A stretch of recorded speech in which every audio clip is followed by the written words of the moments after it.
जय शिव शंभो। शिव सृजन है और विनाश भी, शिव मंदिर है और शमशान भी, शिव आदि है और अनंत भी। ओम नमः शिवाय।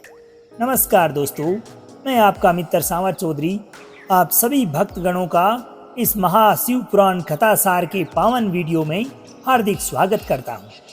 दोस्तों, आज हमारा ये शिव महापुराण कथा सार का तृतीय दिवस है। जो भी भक्तगण इस कथा में आज ही जुड़े हैं, उन सभी से मेरा निवेदन है कि इस चैनल को सब्सक्राइब कर नोटिफिकेशन को जरूर ऑन करें, ताकि इससे संबंधित आने वाले तमाम वीडियोज को आप नोटिफिकेशन के साथ जरूर सुन सकें। तो चलिए दोस्तों, आज के इस वीडियो में हम चर्चा करेंगे भगवान विष्णु द्वारा नारद जी को शिवोपासना का उपदेश किस प्रकार दिया जाता है। अब भगवान विष्णु बोले कि तात, खेद न करो, भगवान शिव तुम्हारा कल्याण करेंगे। तुमने मद से मोहित होकर जो भगवान शिव की बात नहीं मानी थी, उसी अपराध का भगवान शिव ने तुम्हें ऐसा फल दिया है। सबके स्वामी परमेश्वर शंकर ही परब्रह्म परमात्मा है, उन्हीं का सच्चिदानंद स्वरूप है। वे ही अपनी माया को लेकर ब्रह्मा, विष्णु और महेश इन तीन रूपों में प्रकट होते हैं। अपने सारे संशयों को त्याग कर अनन्य भाव से शिव के सतनाम स्तोत्र का पाठ करो तथा निरंतर उन्हीं की उपासना तथा उन्हीं का भजन करो। भगवान शंकर की उपासना से सभी प्रकार के पातक एवं दोष समाप्त हो जाते हैं। दोस्तों, इस प्रकार प्रसन्नचित्त भगवान विष्णु नारद मुनि को उपदेश देकर वहां से अंतर्धान हो जाते हैं। इसके अनंतर श्री नारद जी भी अत्यंत आनंदित हो शिव तीर्थों का दर्शन करते हुए भूमंडल में विचरण करने लगे। अंत में वे सबके ऊपर विराजमान शिव स्वरूपिणी काशीपुरी में पहुंचे। काशीपुरी का दर्शन करके नारद जी कृतार्थ हो गए। उनके बाद ब्रह्मलोक पहुंचकर शिव तत्व का विशेष रूप से ज्ञान प्राप्त करने की इच्छा से नारद जी ने ब्रह्मा जी को भक्ति पूर्वक नमस्कार किया और कहा कि जगत प्रभु, आपकी कृपा से मैंने भगवान विष्णु के उत्तम महात्म्य का ज्ञान प्राप्त किया है, परंतु शिव तत्व का ज्ञान मुझे अभी तक नहीं हुआ। मैं भगवान शिव की पूजा विधि को अच्छी प्रकार से नहीं जानता।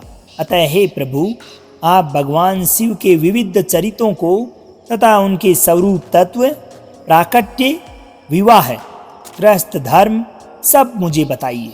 कार्तिकेय के जन्म की कथा भी मुझे आप अवश्य सुनाइए। अब आगे आता है दोस्तों शिव तत्व का निरूपण। अब ब्रह्मा जी ने नारद जी से शिव तत्व का वर्णन करते हुए कहा कि शिव तत्व का स्वरूप बड़ा उत्कृष्ट तथा अद्भुत है। जिस समय प्रलय काल उपस्थित हुआ, उस समय समस्त चराचर जगत नष्ट हो गया। सर्वत्र केवल अंधकार ही अंधकार था। इस प्रकार सब और निरंतर सूचि भेद्य और अंधकार में उस समय तत्सम ब्रह्म, इसी श्रुति में जो सत्य सुना जाता है, एकमात्र वही शेष था, जिसे योगी जन अपने हृदयाकाश के अंदर निरंतर देखते हैं। कुछ काल के पश्चात सृष्टि का समय आने पर परमात्मा को द्वितीय की इच्छा प्रकट हुई। उसके भीतर एक से अनेक होने का संकल्प उदित हुआ। तब उस निराकार परमात्मा ने अपनी लीला शक्ति से अपने लिए मूर्ति आकार की कल्पना की। वह मूर्ति संपूर्ण ऐश्वर्य गुणों से संपन्न और सर्वज्ञानमय हुई। जो मूर्ति रहित प्रब्रह्म है, उसी की मूर्ति भगवान सदाशिव है। सभी विद्वान उन्हीं को ईश्वर कहते हैं। उस समय स्वेच्छा विहार करने वाले उन सदाशिव ने अपने विग्रह से एक स्वरूप भूता शक्ति की सृष्टि की, जो उनके अपने श्री अंग से कभी अलग होने वाली नहीं थी। अब आगे आता है अविमुक्त क्षेत्र काशी। उन सांब सदाशिव ब्रह्मा ने एक ही समय शक्ति के साथ शिवलोक नामक एक क्षेत्र का निर्माण किया। दोस्तों, इसी क्षेत्र को काशी कहते हैं। यह स्थान परम निर्वाण अथवा मोक्ष का स्थान है, जो सबके ऊपर विराजमान है। वे प्रिय स्वरूप शक्ति और शिव जो परम आनंद स्वरूप हैं, उस मनोरम क्षेत्र काशीपुर में नित्य निवास करते हैं। हे मुनि, शिव और शिवा ने प्रलय काल में भी कभी उन क्षेत्रों को अपने सानिध्य से मुक्त नहीं किया। इसलिए विद्वान पुरुष उसे अविमुक्त क्षेत्र भी कहते हैं। यह क्षेत्र आनंद का हेतु है, इसलिए पिनाकधारी भगवान शिव ने उनका नाम पहले ही आनंदवन रखा था। अब आगे आता है सदाशिव से नारायण का प्राकट्य। हे देवऋषि, एक समय उस आनंदवन में रमन करते हुए शिवा और शिव के मन में इस प्रकार की इच्छा हुई कि किसी दूसरे पुरुष की भी सृष्टि करनी चाहिए, जिस पर सृष्टि संचालन का महान भार रखकर हम दोनों केवल काशी में रहकर इच्छा अनुसार विचरण करें। वही पुरुष हमारे अनुग्रह से सदा सबकी सृष्टि करता रहे, वही पालन करे और अंत में वही सबका संहार भी। ऐसा निश्चय करके शक्ति सहित सर्वव्यापी परमेश्वर शिव ने अपने वाम भाग के 10वें अंग पर अमृत मल दिया। वहां उसी समय एक पुरुष प्रकट हुआ जो तीनों लोकों में सबसे अधिक सुंदर और शांत था, जिसकी कांति इंद्र नीलमणि के समान श्याम थी। उसके श्री अंगों पर स्वर्ण सदृश कांति वाले 2 रेशमी पीतांबर शोभा दे रहे थे। शिवजी ने विष्णु नाम से उसे विख्यात किया तथा तत्पश्चात अपने श्वास मार्ग से उन्हें वेदों का ज्ञान प्रदान किया। अब इसके अनंतर भगवान विष्णु ने दीर्घ काल तक तपस्या की। तपस्या के परिश्रम से विष्णु के अंगों से अनेक प्रकार की जलधाराएं निकलने लगी। नार अर्थात जल में संयन करने के कारण ही उनका नारायण यह श्रुति सम्मत नाम प्रसिद्ध हुआ। अब आगे आता है कि सदाशिव के दक्षिणांग से ब्रह्मा का प्रादुर्भाव। ब्रह्मा जी कहते हैं कि हे देवऋषि, जब नारायण देव जल में शयन करने लगे उस समय उनकी नाभि से भगवान शिव की इच्छा से सहसा एक विशाल तथा उत्तम कमल प्रकट हुआ, जो बहुत बड़ा था। तत्पश्चात परमेश्वर सांब सदाशिव ने पूर्ववत परम प्रयत्न करके मुझे अपने दाहिने अंग से उत्पन्न किया तथा मुझे तुरंत ही अपनी माया से मोहित करके नारायण देव के नाभि कमल में डाल दिया और लीला पूर्वक मुझे वहां से प्रकट किया। इस प्रकार उस कमल से पुत्र के रूप में मुझ हिरण्यगर्भ का जन्म हुआ। मेरे 4 मुख हुए और शरीर की कांति लाल हुई। हे मुनि, उस समय भगवान शिव की इच्छा से परम मंगलमय तथा उत्तम आकाशवाणी प्रकट हुई। उस वाणी ने कहा कि तप करो। उस आकाशवाणी को सुनकर अपने जन्मदाता पिता का दर्शन करने हेतु उस समय पुनः 12 वर्षों तक मैंने घोर तपस्या की। तब मुझ पर अनुग्रह करने के लिए ही 4 भुजाओं और सुंदर नेत्रों से सुशोभित भगवान विष्णु वहां सहसा प्रकट हो गए। तदंतर अपनी श्रेष्ठता को लेकर हम दोनों में विवाद होने लगा। उसे शांत करने के लिए हम दोनों के सामने एक लिंग प्रकट हुआ। मैं और विष्णु दोनों उस ज्योतिर्मय शिव को प्रणाम कर बार बार कहने लगे कि हे महाप्रभु, हम आपके स्वरूप को नहीं जानते। आप जो हैं वही हैं। आपको हमारा नमस्कार। आप शीघ्र ही हमें अपना स्वरूप का दर्शन कराएं। इसके पश्चात आता है दोस्तों भगवान शिव के शब्दमय शरीर का वर्णन। भगवान शंकर हम दोनों पर दयालु हो गए। उस समय वहां उन सुरश्रेष्ठ से ओम ओम ऐसा शब्द रूप नाद प्रकट हुआ, जो कि बिल्कुल स्पष्ट रूप से सुनाई दे रहा था। उस प्रब्रह्म परमात्मा शिव का वाचन एकाक्षर प्रणव ही है। परमात्मा को इस एकाक्षर के द्वारा ही जाना जा सकता है दोस्तों। इसी बीच में विश्व पालक भगवान विष्णु ने मेरे साथ एक और भी अद्भुत और सुंदर रूप को देखा। हे मुनि, वह रूप 5 मुखों और 10 भुजाओं से अलंकृत था। उसकी कांति कर्पूर के समान घोर थी। उस परम उद्धार महापुरुष के उत्तम लक्षणों से संपन्न अत्यंत उत्कृष्ट रूप का दर्शन करके मेरे साथ श्री हरि कृतार्थ हो गए। तत्पश्चात भगवान महेश प्रसन्न होकर दिव्य शब्दमय रूप को प्रकट करके खड़े हो गए। उसी समय संपूर्ण धर्म तथा अर्थ का साधक बुद्धि स्वरूप अत्यंत हितकारक गायत्री महामंत्र लक्षित हुआ।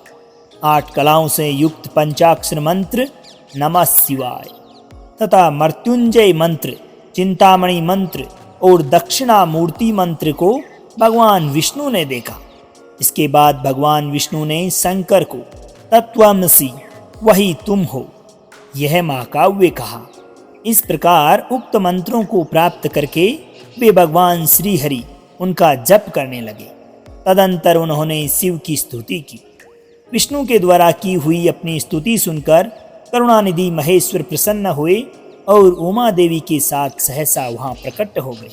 अब भगवान विष्णु ने पूछा कि हे देव, आप कैसे प्रसन्न होते हैं? आपकी पूजा किस प्रकार से की जाए? हम लोगों को क्या करना चाहिए? कौन सा कार्य अच्छा है और कौन सा बुरा है? इन सब बातों को हम दोनों के कल्याण हेतु आप प्रसन्न होकर बताने की कृपा करें। अब भगवान शिव प्रसन्न होकर हम दोनों से कहने लगे कि मेरा लिंग सदा पूज्य है और सदा ही ध्येय। लिंग रूप से पूजा गया मैं प्रसन्न होकर सभी लोगों को अनेक प्रकार से फल तो दूंगा ही, साथ ही उनकी अभिलाषाएं भी पूर्ण करूंगा। आगे शंकर जी ने कहा कि मेरी पार्थिव मूर्ति बनाकर आप दोनों अनेक प्रकार से उसकी पूजा करें।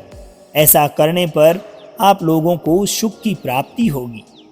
अब इसके पश्चात आता है त्रिदेवों के एकत्व का प्रतिपादन। हे ब्राह्मण, आप मेरी आज्ञा का पालन करते हुए जगत की सृष्टि कीजिए, और हे विष्णु, आप इस चराचर जगत का पालन कीजिए। आगे भगवान शिव कहते हैं कि हे ब्राह्मण, मेरा ऐसा ही परम उत्कृष्ट रूप हमारे इस शरीर से लोक में प्रकट होगा, जो नाम से रुद्र कहलाएगा। मेरे अंश से प्रकट हुए रुद्र की सामर्थ्य मुझसे कम नहीं होगी। जो मैं हूँ वही ये रुद्र है। पूजा की दृष्टि से भी मुझ में और उसमें कोई अंतर नहीं होगा। यह मेरा शिव स्वरूप है। हे महामुनि, उनमें परस्पर भेद नहीं करना चाहिए। वास्तव में सारा विश्व ही मेरा शिव स्वरूप है। मैं, आप, ब्रह्मा तथा ये जो रुद्र प्रकट होंगे, ये सब के सब एक ही रूप है। इनमें भेद मानने पर अवश्य ही बंधन होगा। हे विष्णु, आप मेरी आज्ञा से जगत में सभी लोगों के लिए मुक्तिदाता बने। मेरा दर्शन होने पर जो फल प्राप्त होता है, वही फल आपका दर्शन होने पर भी प्राप्त होगा। मैंने आज आपको ये वर दिया है।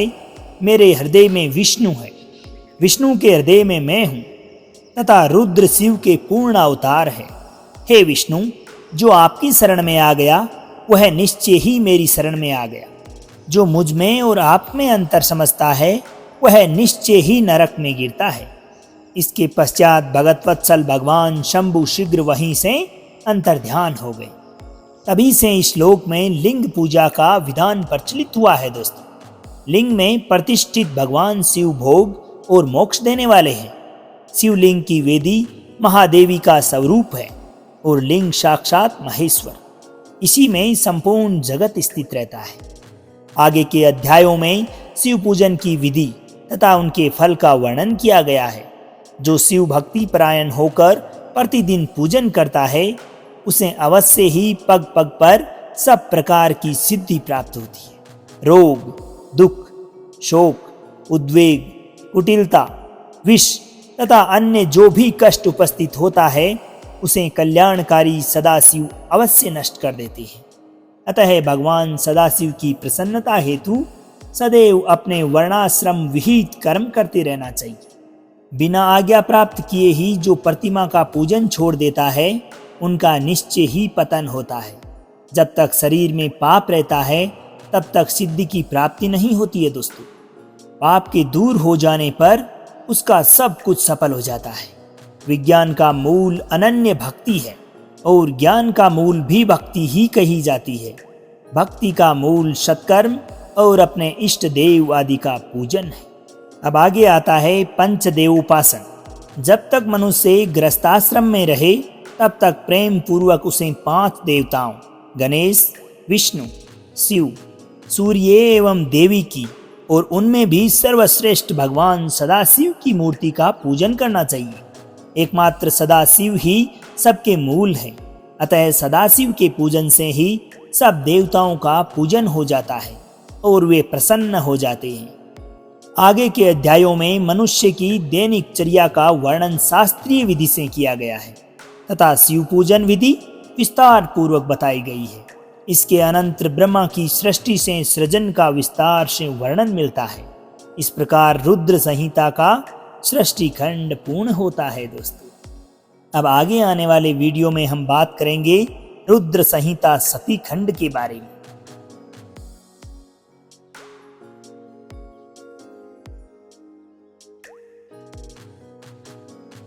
तो दोस्तों, इस प्रकार से ये थी नारद मोह की कथा। आज के इस वीडियो को हम यहीं विराम देते हैं। आगे आने वाली वीडियो में हम बात करेंगे भगवान विष्णु द्वारा नारद जी को शिवोपासन का उपदेश किस प्रकार से दिया जाता है। दोस्तों, उम्मीद है कि वीडियो आपको पसंद आया होगा। अगर वीडियो पसंद आया हो तो अपने सगे संबंधियों, दोस्तों, माताओं, बहनों तथा परिवार वालों के साथ में भी जरूर शेयर करें। चैनल पर पहली बार आए हैं तो चैनल को सब्सक्राइब कर नोटिफिकेशन के बेल आइकन को जरूर ऑन करें, ताकि इसी कथा से संबंधित तथा अन्य भक्ति भाव से परिपूर्ण वीडियोज आपको सर्वप्रथम मिलते रहें। तो दोस्तों, अब आज्ञा दीजिए आपके मित्र सांवर चौधरी को। मिलते हैं अगले वीडियो के साथ। जब तक के लिए खुश रहिए, मुस्कुराते रहिए, जीवन में आगे बढ़ते रहिए और प्रेम से बोलिए श्री राधे राधे।